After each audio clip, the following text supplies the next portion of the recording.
Humans have known about the bones of ancient giants in the American West for thousands of years. First observed by Native Americans, they were held as the sacred remains of giant reptiles and bears. The Western scientific establishment only knew of such fossils by the mid-1800s, when a scramble to collect these frontier finds began in earnest.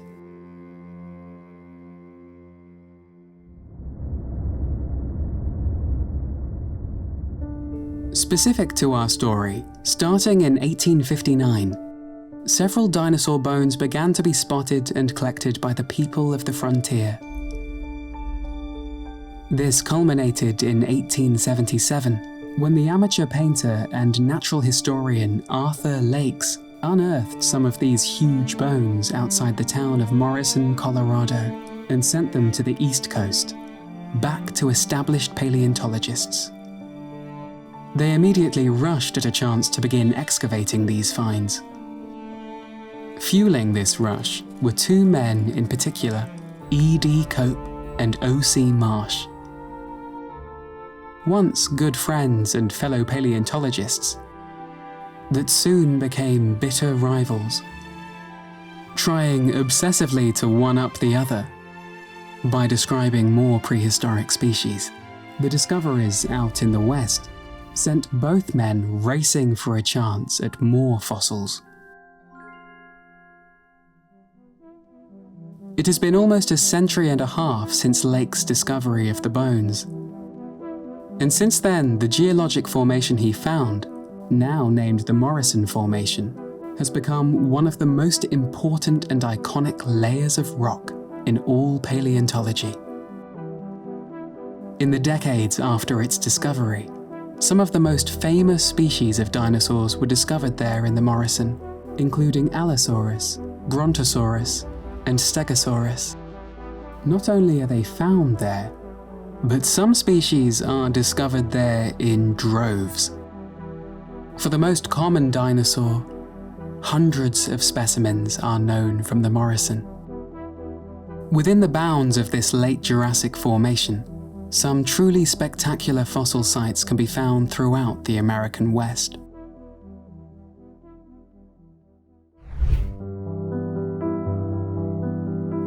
On the Utah-Colorado border, in the aptly named Dinosaur National Monument, lies a building encaging a truly incredible fossil site. Dozens of huge dinosaur bones, some in the form of nearly complete skeletons, hang almost vertically off of a massive wall of rock. Incredibly, the wall of the huge amphitheatre only encloses a fraction of the whole fossil bed, and many more dinosaur bones from several separate species hang above and to the side of the building. Other sites of interest include the Cleveland Lloyd and Mygot Moor quarries. Interestingly, these sites seem to preserve Mesozoic massacres. Around the corpses of prey items are evidence of countless predatory dinosaurs feasting on them. In the case of the Cleveland Lloyd quarry, the mystery continues. Of the countless skeletons, many individuals of the huge predator Allosaurus also fell victim to the slaughter. There are a myriad of these amazing fossil sites, scattered across 13 states out west, preserving countless fossils from a variety of amazing dinosaur species. But why here? How did such an incredible ecosystem manage to occur so very long ago? And how has so much of it been preserved in the Morrison?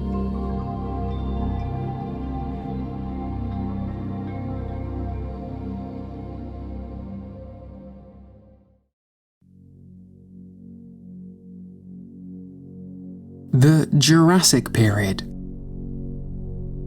is a truly incomprehensibly distant time in our past. The Jurassic occurred in what is known as the Mesozoic era.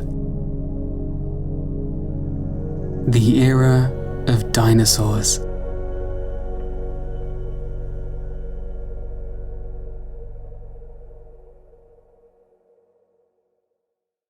It was the middle period, sandwiched between the earlier Triassic and the infamous Cretaceous. So, saying the Morrison occurred in the later or younger Jurassic might make it feel deceptively close, geologically speaking, to other famous times in the age of dinosaurs. But that's simply not true. The dinosaurs ruled for such an extensive period of time that the mighty T-Rex lived closer in time to us than the dinosaurs of the Morrison rock formation. Yet, even though their story was less than halfway done, the terrible lizards had still undergone roughly 80 million years of evolution. Over this time, they had watched the world and themselves change, until culminating in the spectacularly weird and wonderful landscape of the Morrison Formation.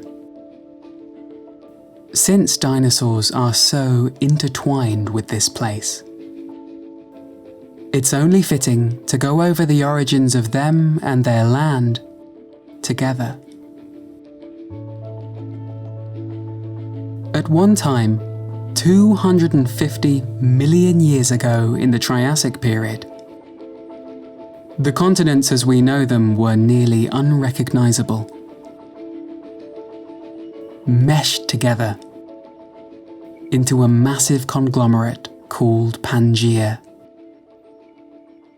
surrounded by an ocean with no end. The first dinosaurs evolved somewhere in the middle of the Triassic, as small, scrappy reptiles, wandering the supercontinent on a pair of efficient legs, positioned directly under their body, the marquee trait that separates them from most other groups of reptiles. The beasts who shared their ecosystem with the early dinosaurs were some of the strangest animals of all prehistory. A bizarre assortment of primeval creatures, in some cases even more ancient than the terrible lizards. All appeared like strange reptiles and amphibians,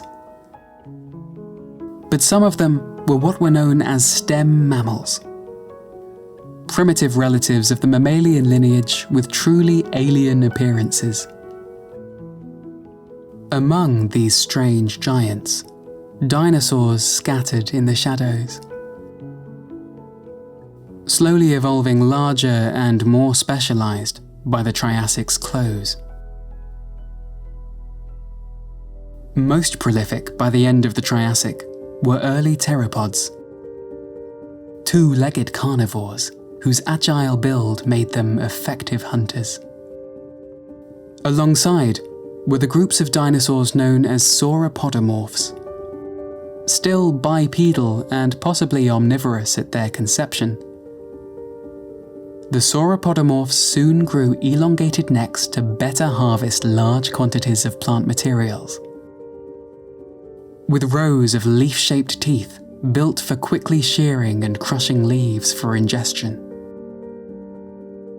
Burly arms were adorned with claws, helpful in foraging for plants, or to deliver a deadly blow to a predator. They grew in size off of their increased diet. Some of the largest grew to the size of rhinoceroses by the late Triassic.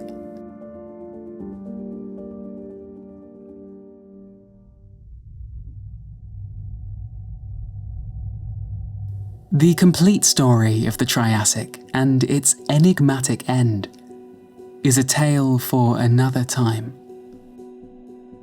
But in short, it is speculated that catastrophic climate change wiped out most of the primordial giants of the Triassic period, leaving dinosaurs as one of the few surviving groups of large animals on land. With a vacuum to fill, dinosaurs soon grew to dominate the so-called Jurassic period. Pteropods grew larger, with more powerful builds and claws built for grappling and tearing apart prey. The sauropodomorphs grew larger too, becoming what we know as true sauropods.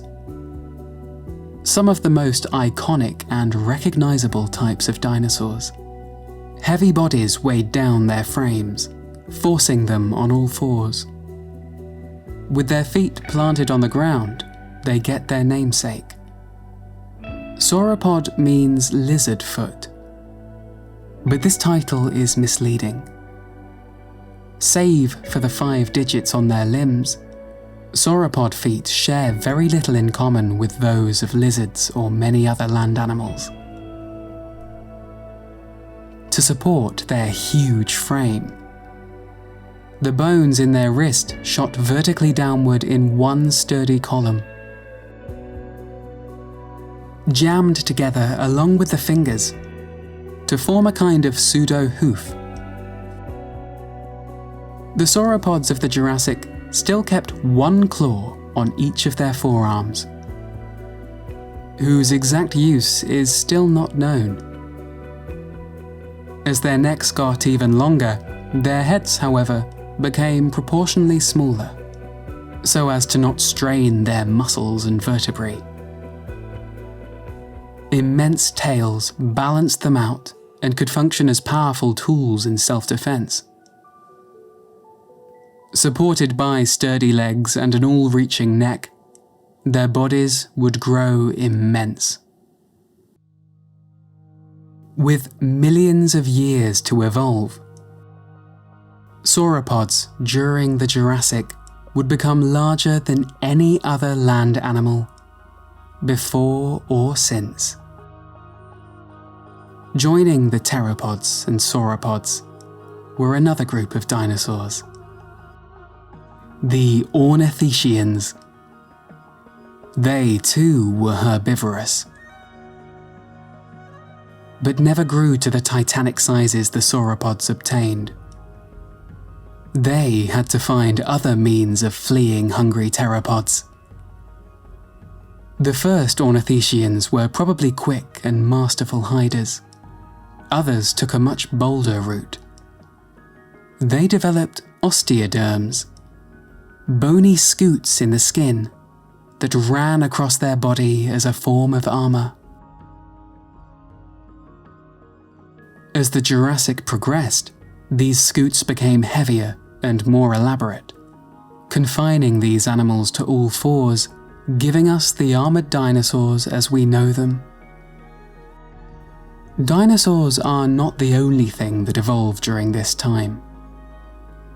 The supercontinent Pangaea had begun to split up at the end of the Jurassic, and this arduously slow process, which has continued for more than 200 million years, has given us the layout of the continents as they are known today. But during the Jurassic, this transition was still in its adolescence. The land masses of Earth mostly scrambled into shapes and positions, nothing like their look today.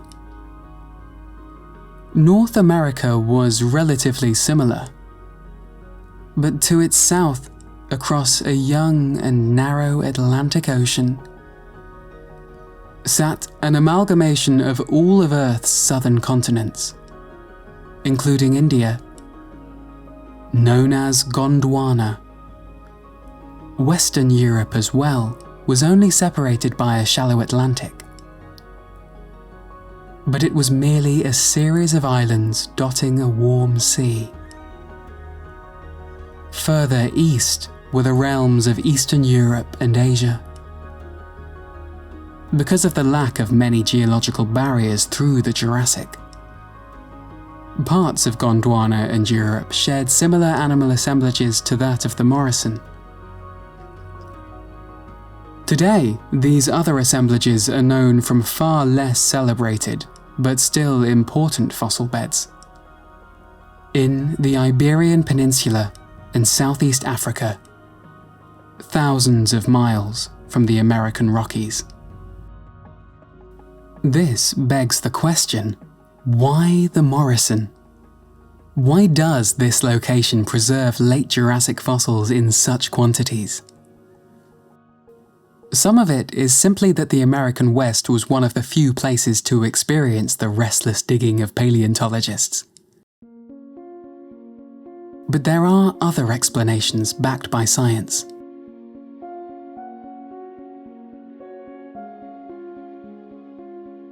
The Morrison Formation life was being preserved among newly deposited sediments, which had come from the ashfall of active volcanoes west and south of the formation. The uplifting of the Colorado Plateau has left these ancient deposits exposed to our present times. The arid environment of the West means vegetation rarely covers up fossils, and no obstacles to erosion allow wind to beautifully grind away at the Rocky Mountains,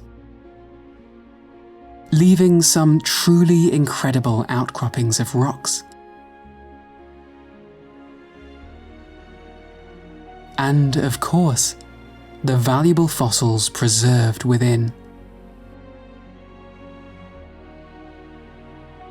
But yet another reason behind the Morrison Formation's incredible output of paleontological data comes from the unique ecosystem that the owners of these fossils found themselves in. The Morrison Formation preserves one expansive, low-lying basin, spread over the territories of several states. On its eastern and southern borders were bleak highlands, populated by active volcanoes spewing forth clouds of noxious smoke. On its far north was the elegantly named Sundance Sea, shimmering in the light of the horizon, and home to schools of many wondrous marine reptiles. The Morrison would have been incredibly hot. 20 degrees Celsius in the winter, and up to a sweltering 45 degrees Celsius during summers. Low rainfall was accompanied by intense evaporation. The basin would be a barren wasteland.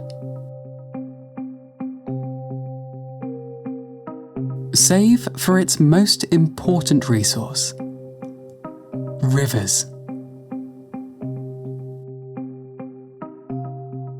From the highland in the south and west, mountain streams descended into the basin, slowly weaving their way to the Sundance Sea. The whole of the formation was crisscrossed by these sluggish, meandering rivers, making the Morrison one massive floodplain. It was this flow of water that saved the landscape from being barren desert. Instead, it had been described in recent times as a semi-arid savanna, the landscape speckled sporadically by sand dunes. The closest analogy to modern times has been described as the Grand Chaco Plain in the interior of South America. Approaching bodies of water, vegetation grew thicker, forming lusher forests by the riverside. Among the most sluggish bodies of water formed miry wetlands. And it was along these stagnant pools and rivers that formed the prime conditions for fossilization.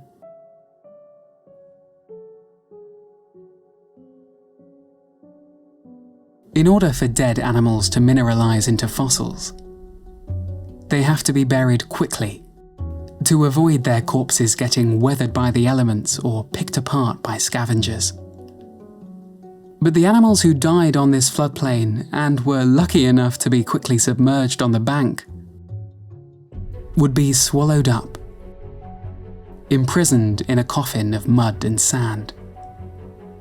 It is this feature that has allowed for so many of the amazing animals of the Morrison Formation to be dug up today. To start off our journey, we will look at the most earth-shaking and magnificent of the residents of the Morrison Formation: the herbivores of the Jurassic.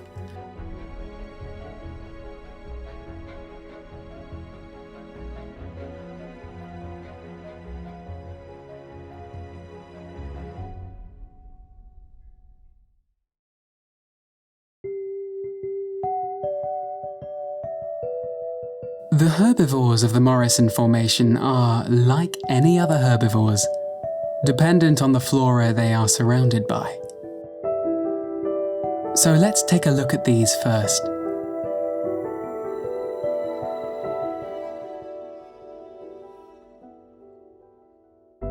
On the Morrison floodplain, a diverse garden of plants are present, some of which still exist mostly unchanged today. Horsetails, which survive today as living fossils, would have choked slow-moving bodies of water and marshes. In the woodlands, conifer trees known as Araucaria, which are today restricted to the southern hemisphere, would be abundant. Yet another prehistoric lineage of tree were ginkgos. In our modern world, only one species survived. But at one time, many would have covered the Jurassic landscape. Humongous sequoia trees, just like the ones today, could grow 52 meters in height.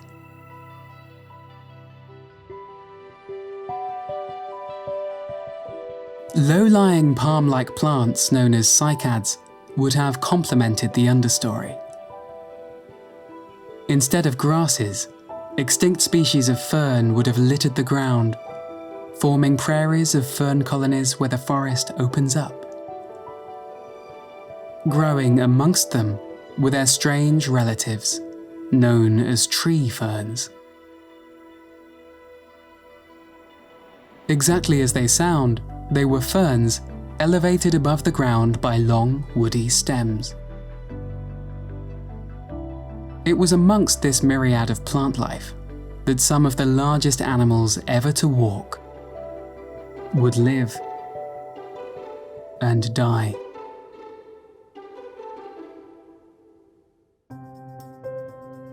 There were more than a dozen genera of sauropods, many larger than elephants, that inhabited the Morrison Formation throughout its several million-year existence.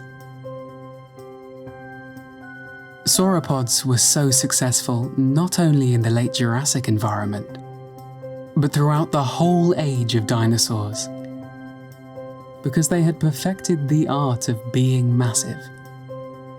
Long necks helped gather an unending supply of plant matter.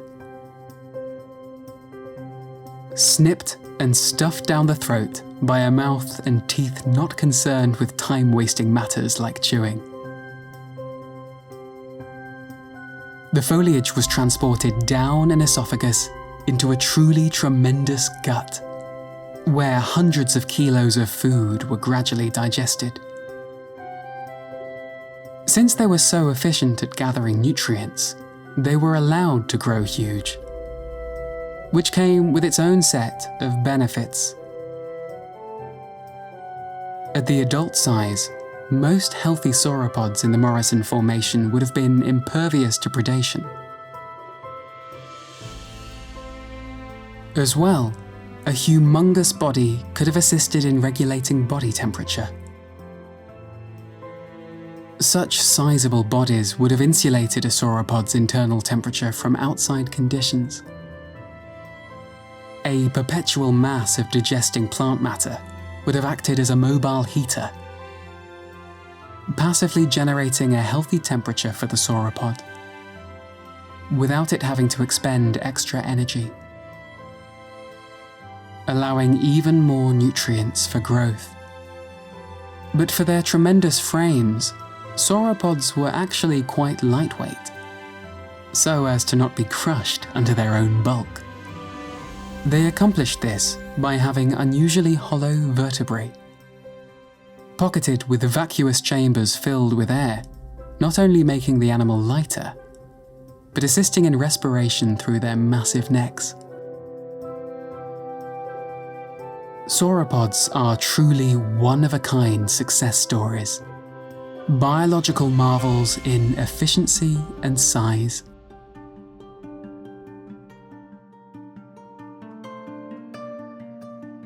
This particular genus was the most successful and one of the largest sauropods of the late Jurassic. In fact, it is the most common dinosaur of the Morrison formation. Camarasaurus was a giant. Most individuals grew 15 meters in length. But the individuals of one particularly large Camarasaurus species could grow to be a massive 23 meters long and 42 metric tons. As heavy as a humpback whale, and one of the heaviest animals of the whole Morrison discovered so far. Everything about this animal was large. Even for sauropods, its body and limbs were thick and robust, with large teeth in a rounded, sturdy skull. One of the most important pieces of evidence we have in answering how the Camarasaurus got so large is through its teeth. Micro-wear patterns on the teeth of mature Camarasaurus are rather different than the patterns seen on adolescent specimens, which share much more in common with herbivores of low-growing vegetation. This suggests that adult Camarasaurus specialized in eating foliage high off the ground, their heads reaching for leaves, sometimes 5 meters above the surface, as lofty as the heads of giraffes. Specifically, due to its powerful skill and the harsh wear that adult Camarasaurus teeth exhibit, they most likely fed on tough conifer needles.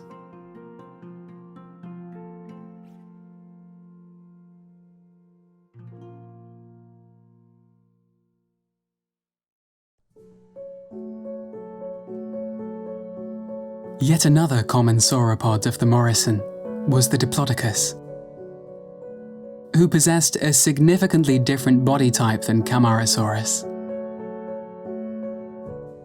Instead of being robust, Diplodocus was incredibly long and slender.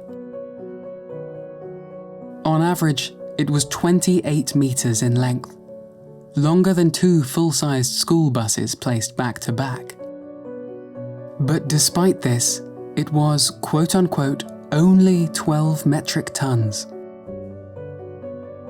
Comparable to Camarasaurus individuals who were half as long. A thin neck was presumably held horizontally, just meters above the ground, counterbalanced by an incredibly long whip-like tail, which would have made an effective weapon against any bold predators. Moreover, Diplodocus were not high feeders.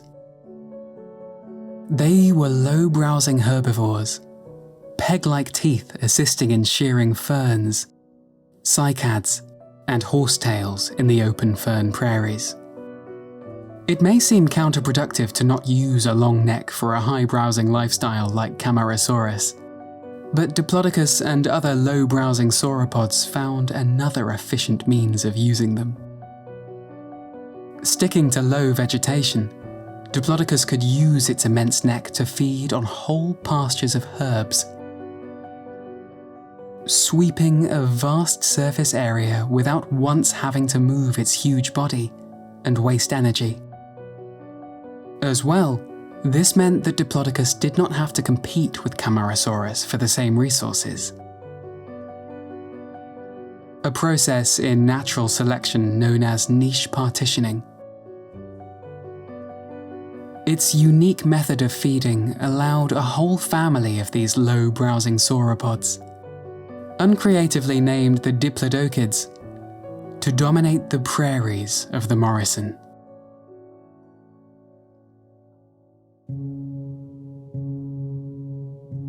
Several species of Diplodocus, organized into small herds, would have trekked across the floodplain. The most common of these species were Longus and Carnegii, who attained the sizes discussed before. A more uncommon species was the huge Diplodocus hallorum, which was first mistaken for a new giant genus of sauropod. Much about it was similar to the other Diplodocus species, save for lengths exceeding 33 meters and a weight of 38 metric tons. In dimensions, one hallorum individual would have been equal to a small herd of elephants. More humongous Diplodocids existed across the prairies. The aptly named Supersaurus was more than 30 metric tons and 38 meters in length. Its neck alone was 19 meters. That's as long as a whole Camarasaurus. This proportionally long neck, even for others of its family, is what separates it from Diplodocus.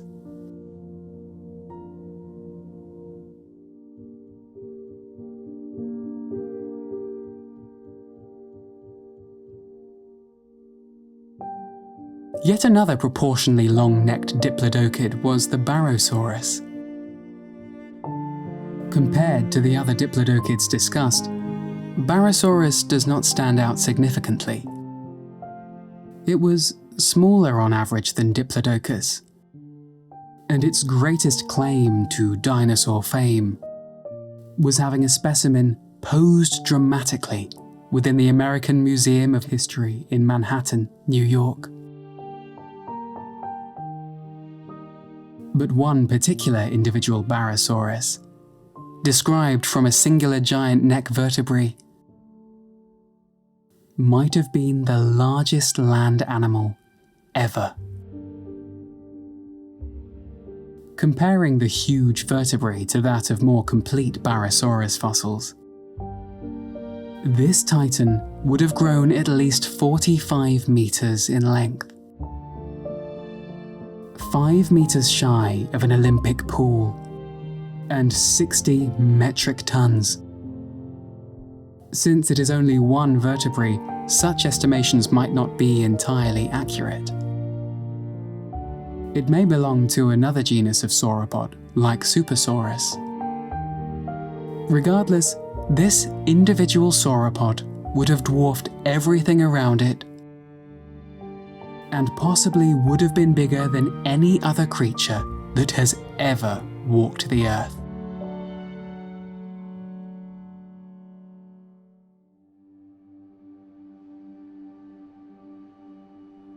Apart from these herd-living animals was another population of diplodocids, the famous Apatosaurus and Brontosaurus. These two genera have a severely convoluted history. Originally two separate genera, Brontosaurus was declared a redundant individual of Apatosaurus after it was revealed a Camarasaurus skull had been incorrectly used as the head of its skeleton. Without the skull, there was no major difference between the two. But the charismatic name Brontosaurus, literally meaning thunder lizard, stuck around in popular culture. Its comeback was complete when recently it was decided a species of Apatosaurus was different enough to denote a new genus, which in turn was given the name Brontosaurus. Regardless of these trivialities, both Apatosaurus and Brontosaurus share traits that separate them from their herd-going cousins on the prairie. both were more powerfully built than other diplodocids, are found buried with less of their species, and died in more forested environments. Rows of extra replacement teeth indicate they may have preferred tougher conifer trees rather than softer herbs. All of this correlates to Apatosaurus and Brontosaurus being the black rhinoceros of the Morrison. Preferring wooded environments, they would have lived solitary lifestyles. Brawnier, robust builds would be necessary for providing protection that they lacked from not living in herds. Some even propose that they were aggressively territorial. Broad, strong neck bones might have simply helped in knocking down vegetation. Or maybe were also helpful in neck-butting competition to decide mating and land rights. It has even been speculated the huge cervical vertebrae supported ghastly neck spurs to inflict more damage. Regardless of what their ecology was, this group of brawny diplodocids grew colossal as well. On average, they were about 21 metric tons and 21 meters long. But some Apatosaurus specimens tip the scale at 30 metric tons. The high-browsing sauropods were not lacking in massive species as well.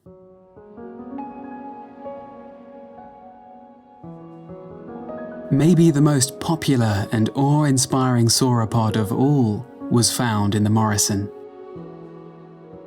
The mighty Brachiosaurus. More than 100 years ago, the first fossils of this mighty creature were excavated,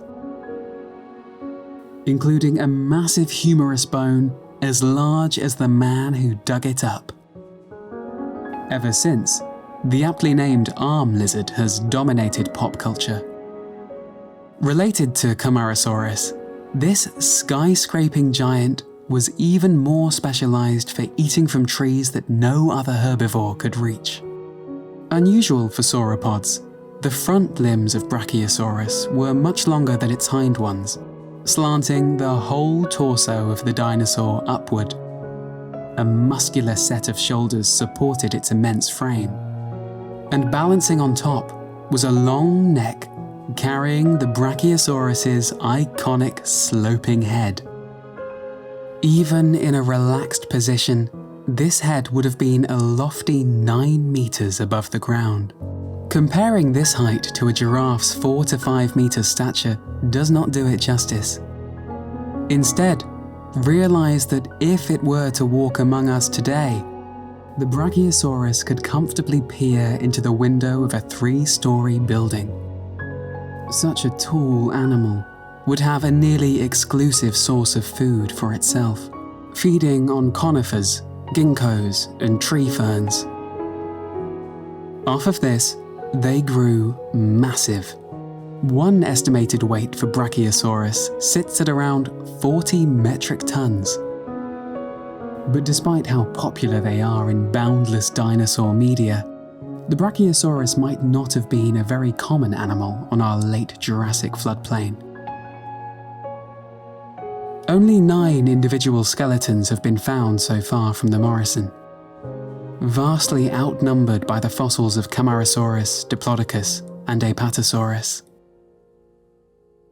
Other, more obscure sauropods roamed the Morrison as well.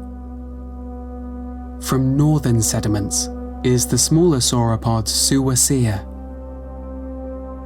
It was still very large for a land animal, but at 15 meters long it was undersized when compared to its colossal relatives.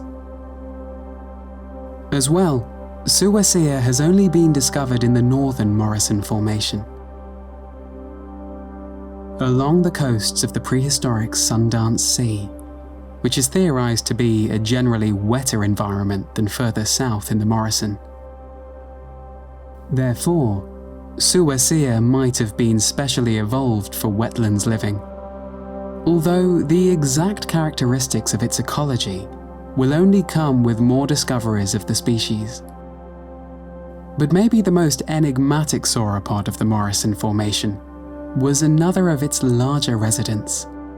Nearly a century and a half ago, a singular, stupendously large neural spine was discovered in Morrison Rock and described by E.D. Cope. If complete, the vertebrae it once was attached to would have been significantly taller than a man. The vertebrae were assigned to the large diplodocid Amphicoelius, but were twice as large as the vertebrae of any other Amphicoelius species. If scaled proportionally, this Amphicoelius could have exceeded 50 meters in length and crushing the hypothetical scales at 120 metric tons, making it the largest land animal ever discovered by a considerable margin.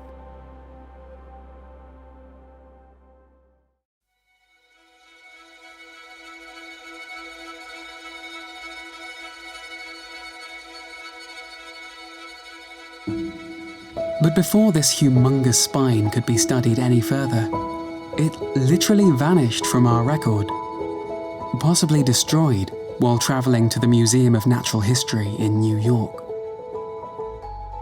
But this is not the end of its story.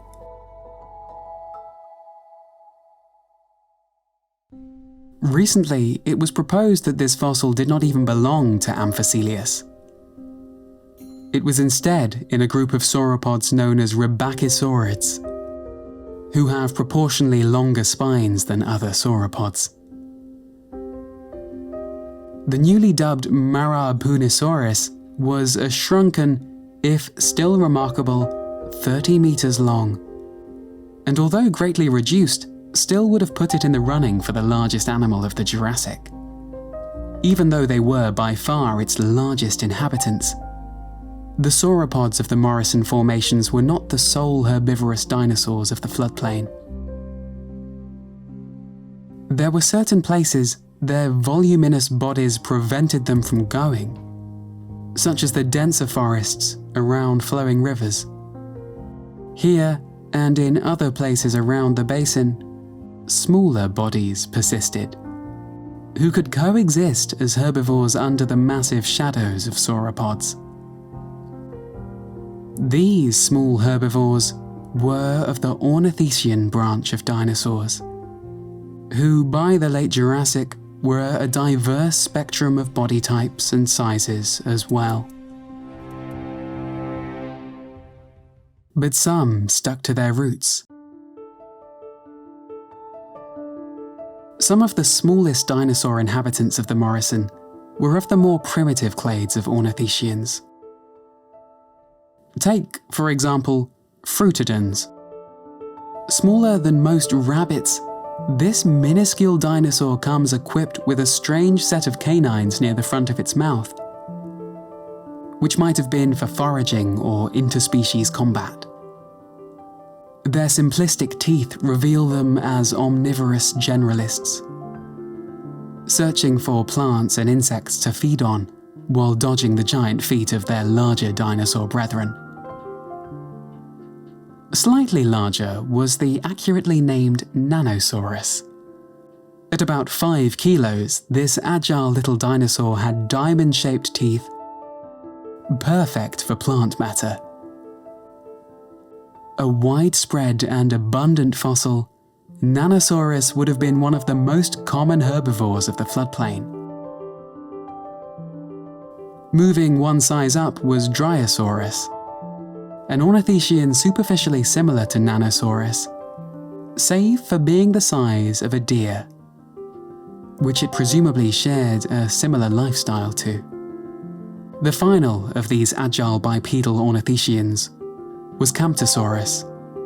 A relative of the famous Iguanodon, Camptosaurus was significantly larger than the smaller herbivores discussed so far, weighing several hundred kilograms, yet still, it would have been an agile or an excellent hider to avoid predation. Sticking close to dense riverside forests and sandbars for protection. But as discussed before, some ornithischians did not evolve to run away. Instead, they were built to stand their ground. And by the late Jurassic, they had become truly impressive. Maybe the most iconic dinosaur of the whole Morrison formation was this, the Stegosaurus. There may have been larger and more fierce animals on the Morrison, but nothing beats the Stegosaurus in terms of just how bizarre it is. For many, it's the pinnacle of dinosaurs. The plates, running along its spine, combed back slightly and increasing in size as they progress to the tail, have no close analogue in the modern day. This has allowed for some truly strange, even downright insane theories to stew about what their purpose was since its discovery more than a century ago.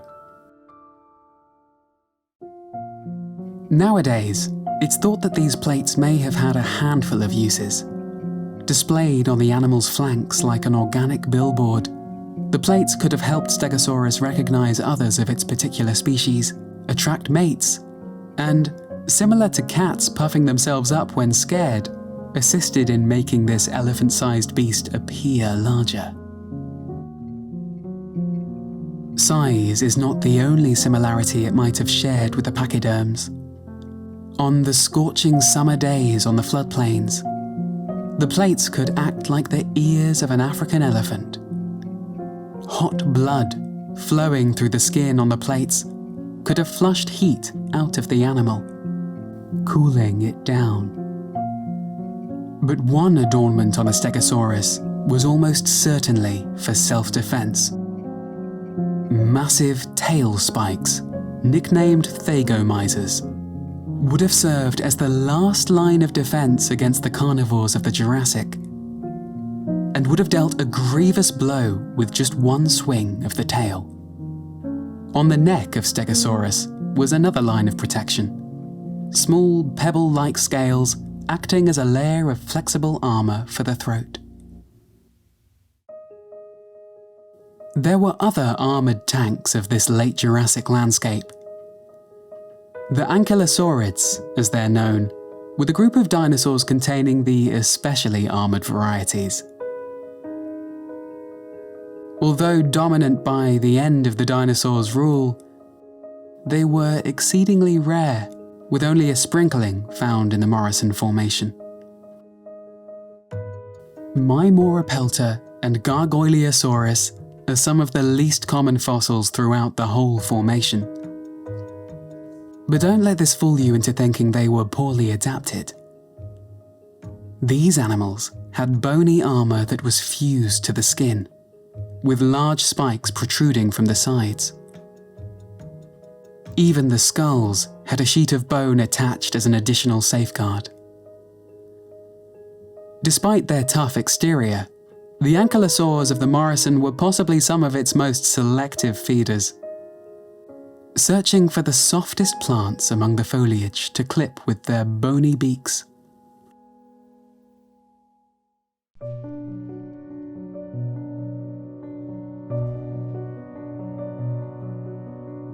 The reason that Morrison herbivores came with so many defenses, from size to speed to bony armor, was for what they were dealing with on the regular.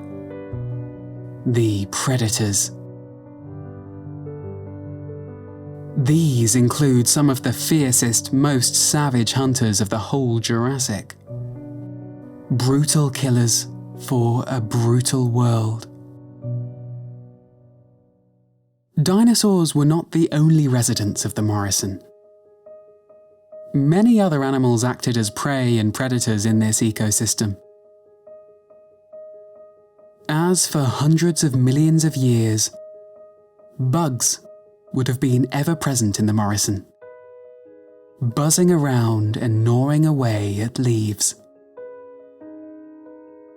Feeding on these, various primitive fish swam through the waterways, including lungfish, creatures still alive today who use a pair of lungs to breathe in dry air when it's not healthy to filter shallow, mucky water through their gills.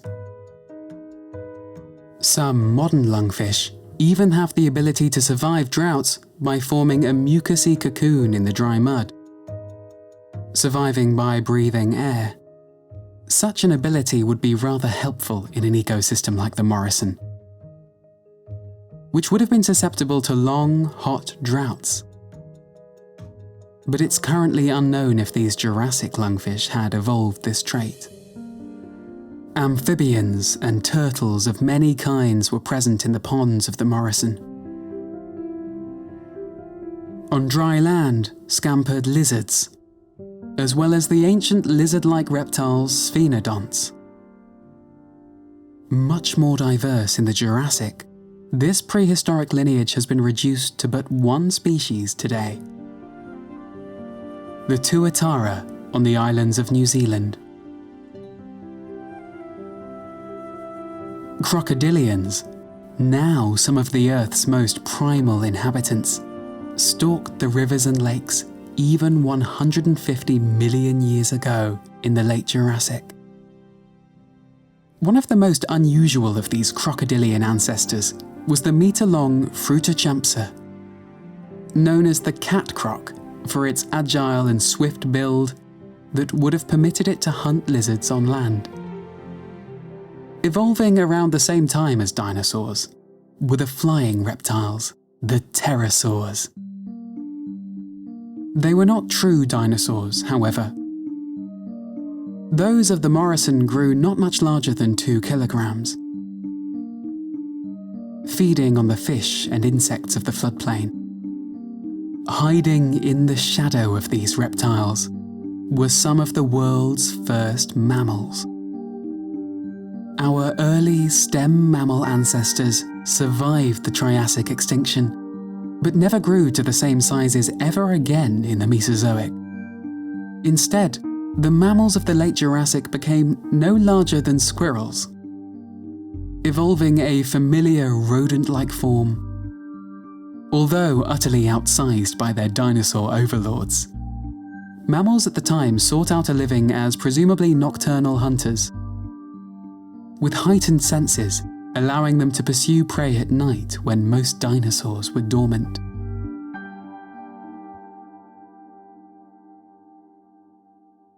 Preying on this litany of small creatures were, of course, the dinosaurs. By 150 million years ago, the predatory theropod dinosaurs had developed various body types and sizes to tackle an assortment of different prey. And like today, the most common dinosaur predators of the Morrison Formation would have been the smaller ones. These jackals of the Jurassic comprised a variety of species, but all were hunters of small vertebrates. Take Coelurus and Ornitholestes. At 20 and 12 kilos respectively, Coelurus was slightly larger, faster, and more prevalent than Ornitholestes. However, Ornitholestes has its own merits, as it possessed some of the largest eyes, proportional to its skull, of any Jurassic theropod. It is proposed, in another example of niche partitioning, that Coelurus hunted during the day, while the large eyes of Ornitholestes permitted it to hunt at night, to avoid competition with the larger dinosaurs. No skull has yet been found of Coelurus to compare it with Ornitholestes. So for now, this idea is quite speculative. But still, it might mean that Ornitholestes were specialized to hunt down our terrified early mammal ancestors who also came out at night. As well, these two creatures might not have been scaled, but instead fluffy. To those of you unaware, significant evidence has been found in the paleontological record indicating the theropod dinosaurs shared some common traits with their bird descendants, including feathers. Although these feathers might have gone away in larger species, who might have suffered from overheating from a downy coat, smaller theropods like these two were almost certainly feathery. Going up a size, the Martisaurus, at about 200 kilos, would have been hunters of small and medium-sized dinosaurs. The enigmatic Elaphrosaurus was of a similar size, but scant fossils and its equally bizarre relatives leave the exact lifestyle of this theropod unknown.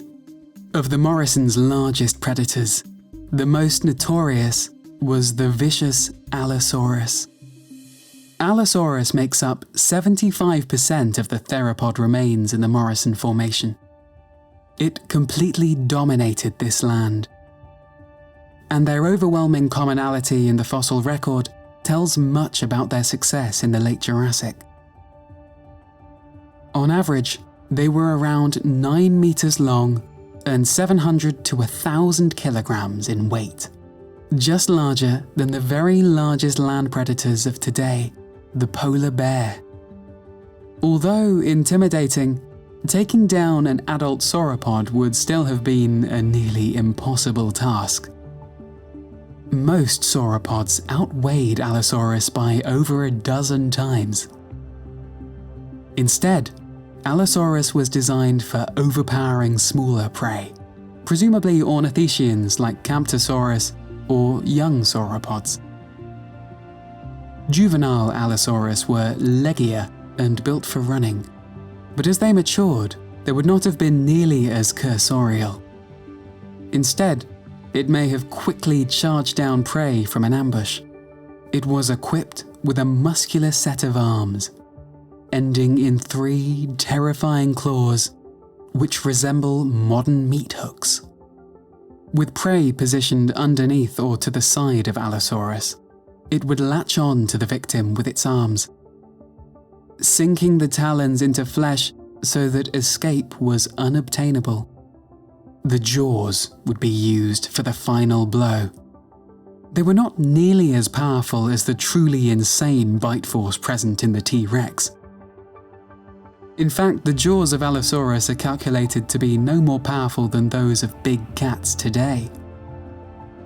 So instead of a brutal, crushing bite, Allosaurus might have gradually squeezed the life from the throat, holding the prey down with its limbs.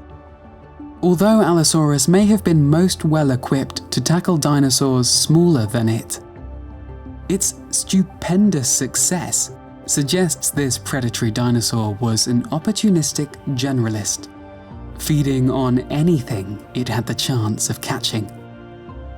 Huge adult sauropod fossils have been found with numerous Allosaurus bite marks on them, and shed Allosaurus teeth surrounding their site of death.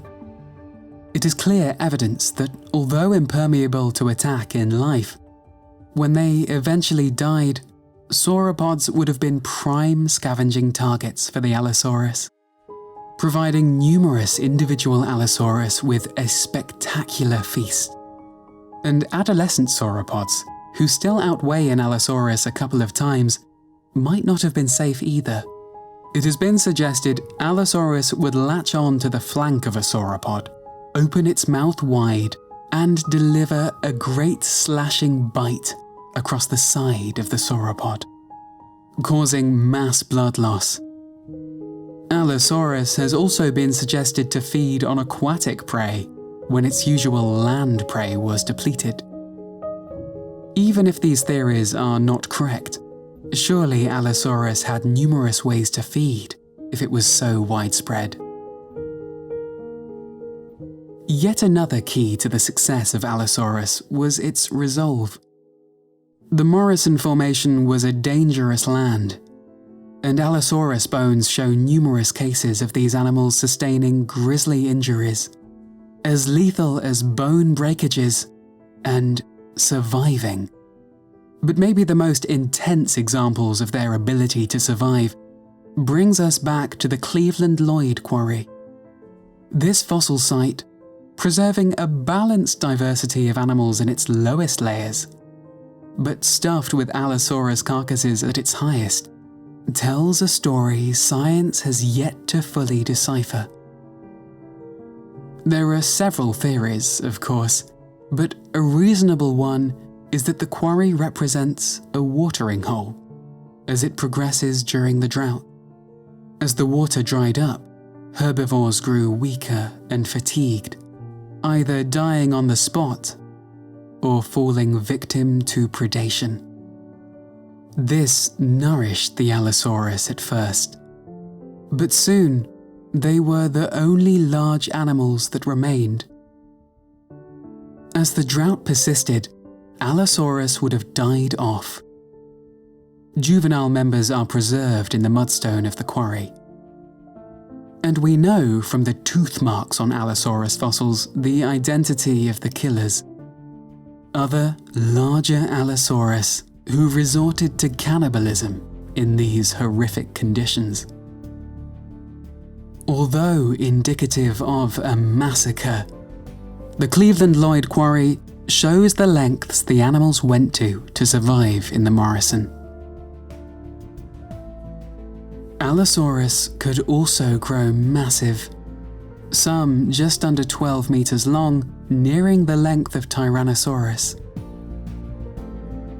Some of these extremely large allosaur specimens have been given their separate genus, proposed to be their own brand of massive superpredator that stalked the Morrison.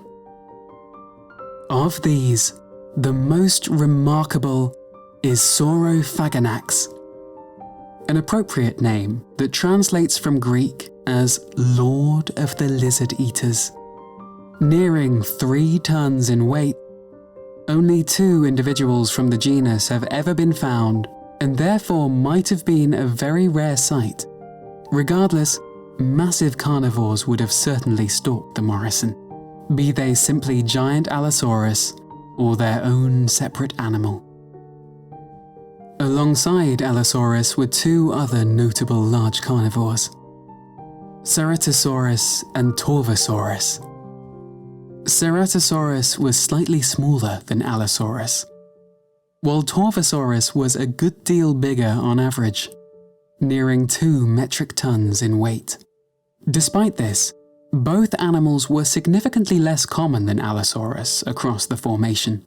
Because of this intense outnumbering, there is speculation that these animals specialized for a certain lifestyle that didn't put them in direct competition with the abundant Allosaurus. Ceratosaurus especially possesses some outstanding traits. The most obvious of these were the bony crests on top of its skull, which were presumably for display. But align with those, the teeth of Ceratosaurus were proportionally very long, its tail was uniquely flexible, and its skin was studded with bony protrusions. These numerous unique traits have left paleontologists stumped. And the exact lifestyle of Ceratosaurus remains a mystery. But of course, this is true with many aspects of this Jurassic landscape.